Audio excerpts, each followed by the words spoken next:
And with Kawhi, we'll talk about the 76ers perhaps trading their number 10 pick to land him. What do you make of this? Yeah, this is something that just kind of recently has started to come up in rumblings now that the lottery has passed us and we can kind of see what a trade would look like for Kawhi for this summer.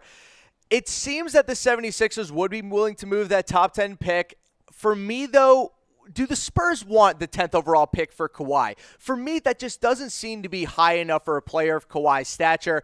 And as well, look, the Spurs want to mend this relationship, and all the reports are, as of now, is that the Spurs are rejecting all offers. I actually heard a report the other day that an Eastern Conference team reached out to the Spurs at the trade deadline, offering a quote-unquote all-star plus a lottery pick for Kawhi. Now, I wonder if that was the 76ers offering a trade for Kawhi Leonard, and apparently the Spurs just laughed at him. So at this point, I don't know if the Spurs are entirely interested in trading him. Similar to what happened with LaMarcus Aldridge, I think the Spurs are going to do whatever they can to mend this relationship first and then see what they can do. All right, so 2 crying Jordans on that, firmly in the rumor category, so not all the way false, not all the way true either. Let's get to rumor number 2. Spurs want to work things out with Kawhi. Yeah. So, Harris, the mystery that was Kawhi Leonard during the NBA playoffs was certainly a story in of itself. Yeah, and it all came down to Kawhi's group. And this is what I mentioned talking about the 76ers. The Spurs actively want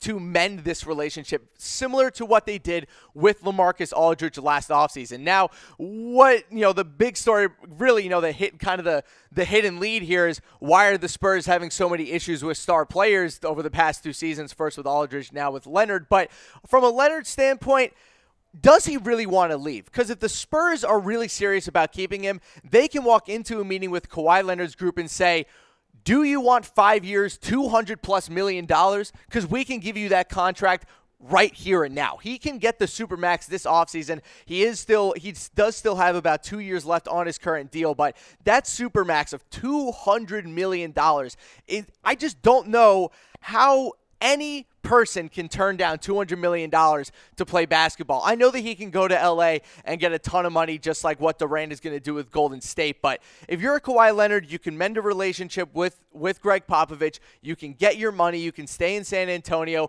and you can end this finally. But if he ends up going to LA and leaves this ugly marriage behind, I think it hurts his reputation more than it would end up helping with him going to the Lakers. All right, so 4 crying Jordans on that. We feel pretty good about that rumor. Let's get to number 3 here. Kawhi to the Lakers in 2019. So here is the quote from a source. It's commonly heard on the front office grapevine that Leonard is eyeing the Lakers as a free agent in 2019. So when you hear Kawhi is eyeing the Lakers, I want to make this very clear. This is not coming from strictly Kawhi Leonard. This is coming from Kawhi's group, which involves his uncle, who he's very close to, his agent, and the rest of his advisors. The entourage. Exactly, the entourage of Kawhi Leonard. So when you hear that he's eyeing, that means that his group wants to get into a big market. Kawhi Leonard is from Los Angeles. He grew up in the area. You've spotted him at Dodgers games throughout the past couple weeks. So he's in LA. We know that he wants to go to LA as well. So imagine if you're the Los Angeles Lakers and you hear this.